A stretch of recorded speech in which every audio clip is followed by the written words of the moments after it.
नमस्कार, मैं दृष्टर उपाध्याय। ईरान इस वक्त हिंसा की आग में जल रहा है।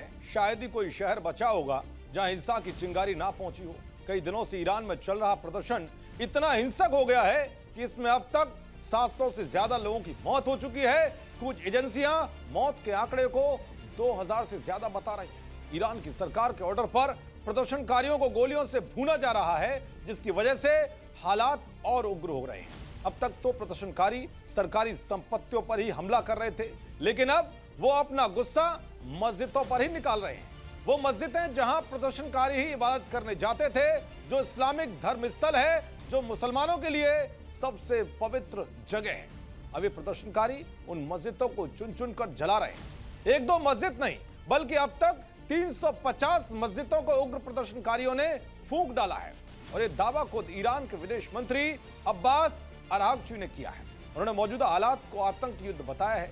ईरान के विदेश मंत्री ने कहा है कि प्रदर्शनकारियों ने मस्जिदों को निशाना बनाया है। यह चौंकाने वाला और विचित्र है। 350 मस्जिदें जला दी गई हैं। अब आप समझ सकते हैं कि हालात कितने आउट ऑफ कंट्रोल हो गए हैं। आप भी सोच रहे होंगे कि आखिर अचानक ऐसा क्या हुआ कि अब मुसलमान ही मस्जिदों को जला रहे हैं। तो इसके पीछे की क्या वजह है वो भी आपको बताऊंगा। साथ ही बताऊंगा कि मस्जिदों को जलता देख आज भारत के मुस्लिम नेता और मौलाना क्यों खामोश हैं, जो गाजा के मुसलमानों की मौत पर इमोशनल हो रहे थे, जो गाजा में मजहबी स्थल पर अटैक होते ही छाती पीट रहे थे।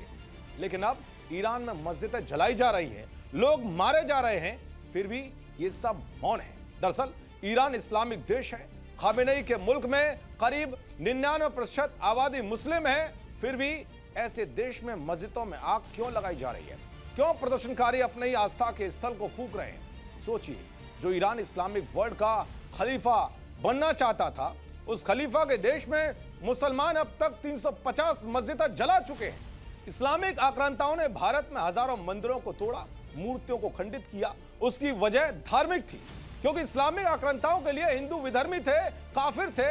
लेकिन ईरान में तो मुसलमान ही मस्जिद फूंक रहे हैं। ये तस्वीर देखिए, जिसमें मस्जिद को जलता देख प्रदर्शनकारी ताली बजा रहे हैं, ड्रम बजा रहे हैं और आजादी का नारा लगाकर जश्न मना रहे हैं। प्रदर्शनकारियों ने सबसे प्रमुख मस्जिद अल रसूल मस्जिद को भी नहीं छोड़ा, जो शिया इस्लाम की बड़ी मस्जिद है।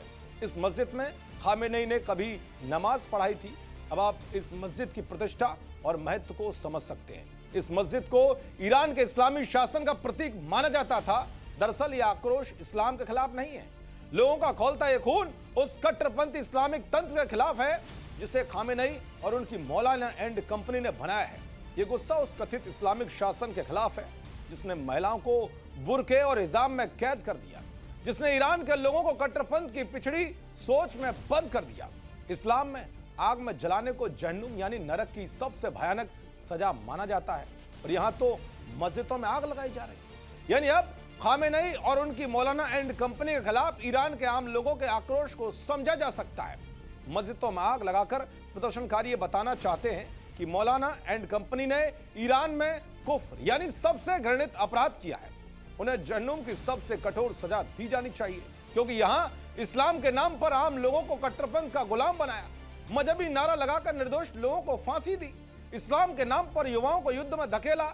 लाखों युवा अकाल मृत्यु के शिकार हुए। इसलिए आज कर्मा वापस लौट आया है। दरअसल इस्लाम कहता है कि इंसाफ, रहम, आजादी। वहीं ईरान का कट्टरपंथी मौलाना मॉडल कहता है दमन, फतवा और मौत। इसलिए आज ईरान के प्रदर्शनकारी जब मस्जिद जलाते हैं तो वो धर्म से नहीं लड़ रहे होते, वो उन कट्टरपंथी मौलानाओं से लड़ रहे होते हैं, जिन्होंने धर्म का नाम लेकर खुद को धर्म का प्रतीक बना लिया, जो अपने हिसाब से इस्लाम की परिभाषा गढ़ रहे हैं, जो अपने हिसाब से कानून तय कर रहे हैं। लेकिन अब वो वक्त आ गया है जब दमनकारी शासन से आजादी के लिए खुद ही मुसलमान लड़ने के लिए सड़कों पर आ गए हैं। यह चौंकाने वाली बात तो यह भी है कि दुनिया में इस्लाम का रक्षा का ठेका लेने वालों की जुबान खामोश है। जो लोग भारत में अतिक्रमण हटाने के लिए हुई कार्रवाई को इस्लाम विरोधी बताते हैं, जो लोग भारत में एक छोटी सी मस्जिद के एक ईंट दरकने पर भी दुनिया में ये नैरेटिव फैलाते हैं कि भारत में इस्लाम को खतरा है, आज वो ईरान में जलाई जा रही मस्जिदों और मारे जा रहे मुस्लिम प्रदर्शनकारियों पर मौन है, क्योंकि ये जानते हैं कि ईरान में जालिम भी मुस्लिम है और जुल्म सहने वाला भी मुस्लिम है। लेकिन गाजा में इनका विलेन एक गैर इस्लामी शख्स और गैर इस्लामी मुल्क था। इसलिए अब ये कुछ नहीं बोल रहे। अब देखना ये होगा कि ईरान में भड़की हिंसा की आग कब और कैसे थमती है? देखते रहिए जी न्यूज। नमस्कार।